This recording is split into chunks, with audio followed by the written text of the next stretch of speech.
행복은 죽은 뒤에야 말할 수 있는가? 우리는 그 누구라도 살아있는 동안은 행복하다고 말해서는 안 되고, 행복을 말하려면 그의 인생이 끝을 볼 때까지 기다려야 할까? 이런 주장을 받아들여야 한다고 해보자. 만약 그렇다면 사람은 죽은 뒤에야 행복하다는 뜻일까? 아니면 특히 행복을 활동이라고 말하는 우리에게는 너무도 터무니없는 소리라고 해야 하지 않을까? 인생이 끝나고 나서야 그 사람이 행복했었다고, 그것도 지금이 아니라 과거에 그랬다고 말한다면 이는 분명 합당치 않다. 살아있는 사람은 쉽게 바뀔 수 있어서 우리가 그에게 행복이라는 말을 쓰기를 꺼리는 데다가, 행복은 영속하는 것이니 쉽사리 변하지 않지만 같은 사람이라고 해도 그 사람의 운명은 수많은 우여곡절을 겪는다고 생각하기에, 그 사람이 행복한데도 행복하다고 말하기를 꺼린다면 이는 이상한 노릇일 따름이다. 만약 운명의 우여곡절을 따른다면 우리는 같은 사람을 놓고도 어떨 때는 행복하다고 또 어떨 때는 불행하다고 말하게 될 테니, 이 때문에 행복한 사람은 카멜레온이 되고 단단한 기반이 없는 사람이 되고 만다. 이렇듯 운명에 따라 행복하다거나 불행하다고 말하는 것은 큰 잘못이 아닐까? 우리가 겪는 성공과 실패가 그런 운명에 놓여 있지 않으니 말이다. 앞서 말했듯 사람이 인생을 완성하는 데는 행운도 필요하겠지만, 덕에 따른 활동인지 아닌지에 따라 행복과 불행이 결정된다. 사람이 살아있는 동안에는 행복하다고 말할 수 없다는 생각이 있습니다. 하지만 이런 생각은 지나치게 극단적입니다. 행복은 죽은 뒤에 평가받는 결과가 아니라 지금 이 순간 우리가 살아가는 과정에서 만들어지는 것입니다. 물론 사람의 인생은 끊임없이 변하고 좋은 일과 나쁜 일이 교차합니다. 하지만 그렇다고 해서 현재의 행복을 부정할 수는 없습니다. 행복을 운명에 맡겨두면 사람의 마음은 불안해지고 흔들리기 쉽습니다. 진정한 행복은 운이 아니라 덕, 즉 올바르고 선한 행동에서 생겨납니다. 덕에 따라 사는 사람은 세상의 굴곡 속에서도 중심을 잃지 않으며 삶이 흔들려도 품위를 잃지 않습니다. 이런 사람은 어떤 상황에서도 자신만의 평온을 지킬 수 있습니다. 덕 있는 삶이 만드는 영속적인 행복. 우리가 지금껏 논의해왔던 문제는 행복에 대한 우리의 정의를 확인해준다. 인간의 기능 가운데 그 어떤 것도 덕에 따른 활동만큼 영속적이지 않고, 심지어 이러한 활동은 학문적 지식보다 더 지속적인 것으로 보인다. 그리고 이런 활동 가운데 가장 가치 있는 활동이 더 지속적이다. 유복한 사람은 그런 활동을 기꺼이 그리고 지속해서 이어나가는 삶을 살아가기 때문이다. 그리고 우리가 덕에 따른 활동을 잊지 않는 이유 또한 여기에 있는 듯하다. 따라서 우리가 정의한 바 행복한 사람은 이런 영속성을 지닐 테고 한평생 행복할 것이다. 그 사람은 언제나 다른 어떤 것보다 우선해서 덕에 따른 일을 행하거나 숙고할 테고, 진정으로 좋은 사람이면서 나무랄 데 없이 반듯한 사람이라면 삶의 우여곡절을 가장 고귀하고 전적으로 품위 있는 방식으로 견뎌낼 테니 말이다. 살아가면서 크든 작든 수많은 일이 우연히 일어난다. 행운이나 불운의 작은 조각이 삶이라는 저울을 이쪽 혹은 저쪽으로 기울게 하지는 못하지만, 알고 보니 좋은 일이었던 그런 일이 많으면 삶은 더 행복해진다. 그런 일은 그 자체로 삶의 고귀함을 더할 뿐더러 그런 일을 고귀하고 훌륭하게 다룰 수 있기 때문이다. 하지만 그런 큰일이 나쁜 것이라면 고통을 가져오고 여러 활동을 방해하는 탓에 행복을 약하게 만들어 망치고 만다. 하지만 그럼에도 고통에 무감각해져서가 아니라 영혼의 고귀함과 위대함을 통해 온갖 큰 불행을 묵묵히 견뎌내며 바로 여기에서 고귀함이 빛을 발한다. 행복은 덕 있는 행동, 즉 올바름을 지키는 삶에서 비롯됩니다. 이런 삶은 학문적 지식보다 더 오래가며 꾸준한 실천 속에서 지속됩니다. 덕을 실천하는 사람은 인생의 굴곡 속에서도 흔들리지 않고 삶의 어려움조차 품위 있게 이겨냅니다. 살다 보면 크고 작은 일이 끊임없이 일어납니다. 행운이든 불운이든 그것이 삶의 전체를 뒤흔들 수는 없습니다. 오히려 그것을 어떻게 받아들이고 다루느냐가 중요합니다. 고통스러운 일조차 마음의 깊이와 고귀함으로 견뎌낼 수 있다면 그 속에서 인간다운 품격이 드러납니다. 이처럼 덕을 잃지 않는 사람의 행복은 쉽게 깨지지 않습니다. 행복한 사람은 끝까지 흔들리지 않는다. 앞서 말했듯 만약 어떤 사람이 하는 활동이 그의 삶이 어떻게 흘러갈지 그 성격을 결정한다면 행복한 사람은 결코 불행해질 수 없다. 그런 사람이라면 절대로 혐오스럽고 수치스러운 행동은 하지 않을 테니 말이다. 진정 훌륭하고 현명한 사람이라면 운명이 어떤 일을 빚어내든 품위를 잃지 않고 항상 자기에게 주어진 상황을 최대한 이용할 것이다. 마치 훌륭한 장군이 자신의 휘하에 있는 군대를 군사적으로 가장 훌륭하게 이용하고 훌륭한 제화공이 자기에게 맡겨진 가죽으로 가장 좋은 신발을 만들고 다른 모든 장인이 그렇게 하듯이 말이다. 또한 행복한 사람은 흔들리거나 쉽사리 바뀌지도 않는다. 그는 일상적인 불운을 겪는다고 해서 행복에서 쉽게 멀어지지도 않거니와 큰 불행을 여러 차례 겪어야 행복에서 멀어질 테니 말이다. 만약 그렇게 큰 불운을 여러 번 겪었다면 짧은 시간 내에 자기 행복을 되찾지 못할 테고 되찾을 수 있더라도 오직 기나긴 세월을 거쳐야만 훌륭하고 고귀한 것을 이룰 수 있다. 그러므로 우연한 시기가 아니라 한평생에 걸쳐 완전한 덕을 좇아 행동할 뿐만 아니라 외적인 조응도 충분히 갖추고 있는 사람을 행복하다고 말하지 못할 이유가 어디 있을까? 아니면 거기에다가 그렇게 계속 살아가다가 살아온 대로 그렇게 죽게 될 사람이라고 덧붙여야 할까? 미래가 우리에게 가려져 있음은 분명하다. 하지만 우리가 추구하는 행복은 목적이고 어떤 면에서나 최종적이다. 만약 그렇다면 우리는 살아있는 사람으로서 이러한 조건을 채웠거나 앞으로 채우게 될 사람을 행복한 사람이라고 부를 것이다. 진정으로 행복한 사람은 어떤 상황에서도 품위를 잃지 않습니다. 운명이 어떤 시련을 주더라도 그는 주어진 환경 속에서 최선을 다합니다. 훌륭한 장군이 부족한 병사로도 최고의 전투를 하듯 지혜로운 사람은 자신에게 주어진 조건으로 가장 훌륭한 삶을 만들어냅니다. 이런 사람의 행복은 쉽게 흔들리지 않습니다. 작은 불운이나 일상의 어려움에 무너지지 않고 큰 시련이 와도 인내하며 끝내 다시 일어섭니다. 그는 덕과 올바름을 잃지 않으며 세월이 흘러도 품격을 지킵니다. 그러므로 죽은 뒤가 아니라 살아있는 동안 덕과 품위를 지키며 자기 삶을 충실히 사는 사람이 진정으로 행복한 사람입니다. 부족함과 과함은 모두 덕을 해친다. 먼저 체력과 건강의 경우에서 볼 수 있듯이 그 본성상 부족하거나 과도하면 훼손될 수 있다는 사실을 유념해 두자. 운동이 부족하거나 과하면 체력이 붙이고 음식을 부족하거나 과하게 먹으면 건강을 해치지만 알맞게 먹으면 건강을 얻고 건강이 증진되며 체력이 유지된다. 절제나 용기를 비롯한 그 밖의 다른 덕도 마찬가지다. 모든 일에 몸을 사리고 두려워하며 맞서 지켜내지 못하는 사람은 겁쟁이가 되지만 아무것도 겁내지 않고 위험이란 위험은 모두 찾아 나서는 사람은 무모한 사람이 된다. 이와 마찬가지로 온갖 즐거움에 빠져들어 즐거움이라면 그 무엇이라도 삼가지 않는 사람은 방탕한 사람이 되지만 촌뜨기가 그렇듯 어떤 즐거움이든지 몸을 사리는 사람은 어느 정도는 무감각한 사람이 된다. 따라서 절제와 용기는 부족함과 과함으로 손상되고 중용으로 지켜진다. 건강이나 체력처럼 사람의 성품과 행동도 부족하거나 지나치면 모두 해로움이 있습니다. 운동을 너무 적게 하면 몸이 약해지고 너무 많이 하면 오히려 몸이 상하듯 삶의 모든 덕목도 적당함이 중요합니다.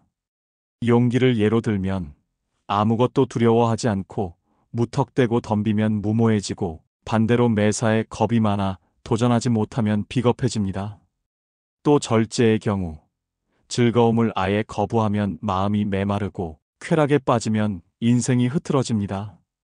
결국 절제와 용기의 덕은 중용에서 지켜집니다. 중용이란 너무 많지도 너무 적지도 않은 조화로운 상태입니다. 삶에서 균형을 잃지 않는 사람이 진정으로 지혜로운 사람입니다. 덕은 반복과 습관을 통해 자란다. 덕이 생겨나고 자라는 근원이나 원인은 그러한 덕이 손상되는 근원이나 원인과 같을 뿐더러 그러한 덕이 구현되는 영역 또한 같다. 이는 조금 더 분명하게 감지할 수 있는 것, 가령 체력 같은 것에서도 마찬가지다. 체력은 음식을 잘 먹고 운동을 열심히 하면 생기는데 그런 일을 가장 잘할 수 있는 사람이 체력이 좋은 사람이다. 덕도 마찬가지다.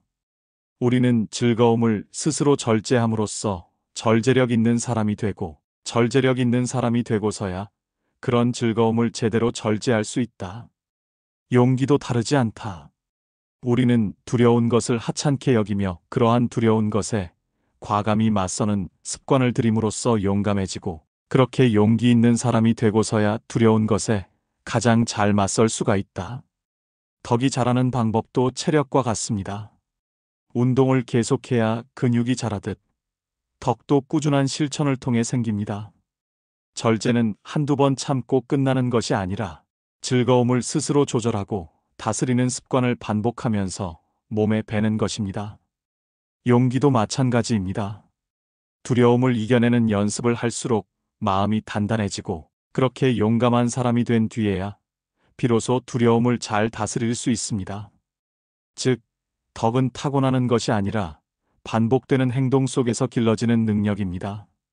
삶에서 절제와 용기를 키우는 가장 좋은 방법은 한 번의 결심이 아니라 매일의 작은 실천입니다.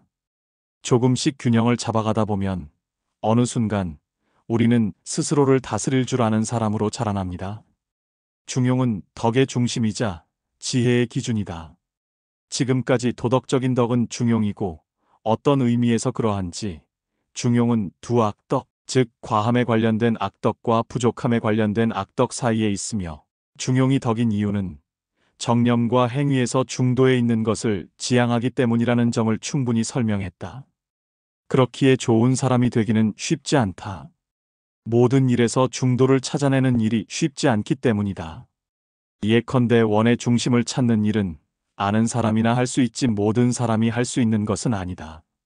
마찬가지로 화를 내거나 아니면 돈을 주거나 헤프게 쓰기는 쉽지만 마땅한 사람에게 마땅한 정도로 마땅한 때에 마땅한 동기를 가지고 마땅한 방식으로 그런 일을 하기란 모든 사람이 할 수 있을 법한 일도 아닐 뿐더러 쉽지도 않다. 이것이 바로 그런 일을 잘하는 경우가 드물고 그런 일이 칭찬받을 만하며 고귀한 이유다. 중용을 지향하는 사람이라면 우선은 중용에 더 크게 대립하는 것에서 멀리 떨어져야 한다. 왜냐하면 양극단 가운데 하나는 잘못이 더 크고 다른 하나는 잘못이 더 적은 것이기 때문이다. 중앙을 정확히 맞추기란 지극히 어렵기에 세간에서 흔히 이야기하듯 두 악덕 가운데 가장 작은 악덕을 차선으로 택해야 하며 이를 행하는 제일 좋은 방법은 우리가 앞서 말한 대로 하는 것이다. 중용이란 덕의 중심이자 지혜의 기준입니다. 과하거나 부족한 태도는 모두 덕을 잃게 하지만 그 사이의 조화를 지키는 것이 참된 덕입니다. 그러나 그 중간을 찾는 일은 매우 어렵습니다. 예를 들어 화를 내거나 돈을 쓰는 일은 누구나 할 수 있지만 언제, 누구에게, 어떤 이유로, 어느 정도로 해야 하는지를 아는 사람은 드뭅니다. 이처럼 중용을 지킨다는 것은 단순한 절제가 아니라 상황에 맞는 정확한 판단을 뜻합니다. 그래서 진정한 덕을 실천하는 사람은 흔치 않으며 그렇기에 중용을 실천하는 사람은 언제나 존경받고 귀하게 여겨집니다. 중용을 지키려면 먼저 자신이 지나치게 치우친 쪽으로부터 멀어져야 합니다. 왜냐하면 양극단 중 하나는 더 큰 해악을 주기 때문입니다. 정확히 중심을 맞추기 어렵다면 차라리 덜 잘못된 쪽을 택하는 지혜가 필요합니다. 이것이 바로 세상을 살아가는 현실적인 지혜이자 중용으로 가는 첫걸음입니다. 극단으로 치우친 마음을 바로잡는 법. 하지만 우리는 스스로 쉽게 이끌리는 것이 무엇인지도 살펴야 한다. 사람마다 끌리는 게 서로 다르기 마련이고, 이는 우리가 어디에서 즐거움을 느끼고 어디에서 고통을 느끼는지에서 확인할 수 있다. 우리는 반대되는 쪽으로 자신을 이끌어 극단에서 벗어나도록 해야 한다. 사람이 굽은 지팡이를 곧게 펴려고 할 때처럼 잘못된 것으로부터 되도록 멀리 끌고 가야 중도의 상태에 이를 수 있기 때문이다. 어느 때라도 우리는 즐거움을 주는 것과 즐거움을 특히 경계해야 한다. 어떤 경우라도 즐거움을 떨쳐내면 그릇된 길로 빠질 가능성이 낮아진다. 이렇게 행함으로써 우리는 중간에 가장 정확히 적중시킬 수 있다. 하지만 중간을 정확히 맞추기 어렵다는 사실에는 의문이 여지가 없고, 개별적인 경우라면 특히 더 그럴 것이다. 어떻게 누구에게 어떤 도발에 대해서 얼마나 오래 화를 내야 하는지 결정하기란 쉽지 않고, 세간에서는 기준에 미치지 못하는 사람을 온화하다고 부르며 그 사람을 칭송하기도 하고, 거친 성정을 내보이는 사람을 남자답다고 일컬으며 칭송하기도 하니까 말이다. 사람마다 성향이 다르고 욕망이 끌리는 방향이 다릅니다. 그래서 자신이 어느 쪽으로 치우치는지를 아는 것이 먼저입니다. 그 다음에는 반대되는 방향으로 스스로를 끌어당겨야 균형이 맞습니다. 굽은 지팡이를 펴기 위해 반대쪽으로 세게 구부려야 하는 것처럼 한쪽으로 기운 마음은 의식적으로 반대쪽으로 움직여야 바로잡을 수 있습니다. 특히 사람은 즐거움에 약합니다. 즐거움은 달콤하지만 그만큼 판단력을 흐리게 만들기 쉽습니다. 따라서 진정한 중용을 지키려면 즐거움을 경계하고 절제하는 힘이 필요합니다. 이렇게 스스로를 다스릴 때 비로소 마음의 중심을 잡을 수 있습니다. 중용은 이론보다 실천이 어렵습니다. 언제 화를 내야 하고 어느 정도가 적당한지 판단하는 것은 쉽지 않습니다. 세상은 온화한 사람을 좋게 평가하기도 하고 반대로 거친 사람을 강하다고 칭찬하기도 합니다. 그러나 그런 외부의 평가에 휘둘리지 않고 스스로의 균형을 찾는 것이 진정한 중용의 길입니다. 중용은 노력으로 찾아야 하는 균형이다. 과함의 측면에서든 아니면 부족함의 측면에서든 좋음에서 살짝 벗어나는 사람은 비난을 면하지만 크게 벗어나는 사람은 비난받는다. 눈에 띄기 때문이다. 하지만 추론을 통해서 어디까지, 그리고 어느 만큼 벗어나야 비난받을 만한지 결정하기란 거의 불가능하다. 지각의 범위에 해당하는 것도 절대로 그렇게 결정될 수 없다. 그러한 것은 개별적인 것의 영역에 놓여 있으며 오직 지각에 의해서만 결정될 수 있다. 이렇게 모든 것에서 중도의 상태 또는 중용은 칭송받아 마땅하지만 거기에 이르려면 어떤 때는 과함 쪽으로 또 어떤 때는 부족함 쪽으로 기울어야 한다는 점은 분명하다. 왜냐하면 그래야만 중용과 옳은 것에 가장 쉽게 이르게 될 테니 말이다. 사람은 누구나 조금은 치우칩니다. 그런 치우침이 크지 않다면 비난받지 않지만 너무 과하거나 부족하면 분명 문제로 드러납니다. 하지만 어느 정도가 과한 것이고 부족한 것인지는 계산으로 정할 수 없습니다. 그건 각자의 상황과 감각, 즉 지혜로운 판단력에 달려 있습니다. 중용이란 고정된 수치가 아니라 삶 속에서 늘 조정해야 하는 균형입니다. 때로는 과감함이 필요하고 때로는 신중함이 필요합니다. 그래서 완전한 중용에 이르려면 노력과 경험이 필요합니다.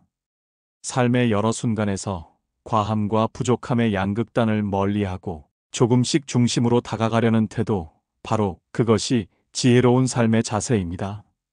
용기라 불리지만 용기가 아닌 것들, 용기가 대담함과 두려움이라는 감정 모두와 관련이 있어도 같은 정도는 아니며 두려움을 불러일으키는 것과 더 큰 관련이 있다. 두려움 앞에서 흔들림 없이 마땅히 해야 하는 대로 행동하는 사람이 대담함이 필요한 상황에서 흔들림 없이 마땅히 해야 하는 대로 행동하는 사람보다 진정으로 용기 있는 사람이기 때문이다. 또한 그런 사람은 고통스러운 것을 견뎌내기에 용기 있다고 불린다. 용기에는 고통이 따르고 이를 칭송하는 일은 정당하다. 즐거움을 삼가는 일보다 고통스러운 일을 견뎌내는 것이 더 어렵기 때문이다. 물론 그렇다고 용기가 추구하는 목적이 즐거움이 아니라는 말은 아니다. 가령 운동 경기의 경우에 그런 것처럼 부수적인 상황에 가려져 눈에 띄지 않을 뿐이다. 예컨대 권투 선수가 목적으로 삼는 일은 면류관과 명예라는 즐거움이지만 그들 또한 피와 살로 이루어진 사람이다 보니 경기 중에 얻어맞으면 괴롭고 이들이 겪는 모든 훈련의 과정 또한 그렇다. 그러나 상대의 주먹과 훈련은 고통이 크지만 이루려는 목적은 작기에 그러한 목적에 담긴 즐거움은 거의 드러나지 않는다. 따라서 용기의 경우와 비슷하다면 죽거나 다치는 일은 용기 있는 사람에게도 고통스럽고 바라지도 않는 일이지만 그렇게 하는 것이 고귀한 일이고 그렇게 하지 않는 것은 수치스러운 일이기에 그러한 죽음과 부상을 견뎌내는 것이다. 용기는 단순히 무서움을 느끼지 않는 성질이 아닙니다. 진정한 용기는 두려움 속에서도 마땅히 해야 할 일을 하는 태도입니다. 위험을 두려워하지 않고 뛰어드는 사람은 대담할 수는 있지만 그것이 꼭 용기 있는 사람은 아닙니다. 진짜 용감한 사람은 고통과 두려움을 견디는 사람입니다. 왜냐하면 즐거움을 억누르는 것보다 고통을 참는 것이 훨씬 어렵기 때문입니다. 예를 들어 권투 선수가 명예와 승리를 위해 피를 흘리며 싸우듯 용기 있는 사람도 두려움과 고통 속에서 고귀한 목적을 위해 행동합니다. 죽음을 두려워하지 않아서 용감한 것이 아니라 죽음이 두렵지만 그것보다 옳은 일을 택하기 때문에 진짜 용감한 것입니다. 이처럼 용기란 두려움의 부재가 아니라 두려움을 이겨내는 인간의 품이 있는 힘입니다. 진짜 용기와 거짓 용기의 차이. 용기 있는 사람은 덕을 완벽하게 지니고 있어서 행복하면 할수록 죽음을 생각하면 더 고통스러울 것이다. 이런 사람에게도 산다는 게 다른 어떤 것보다 더 가치 있겠지만 이를 알면서도 가장 좋은 것을 잃는 일은 고통스럽기 때문이다. 그런 사람이 고통을 느낀다고 해서 용기가 부족한 게 아니다.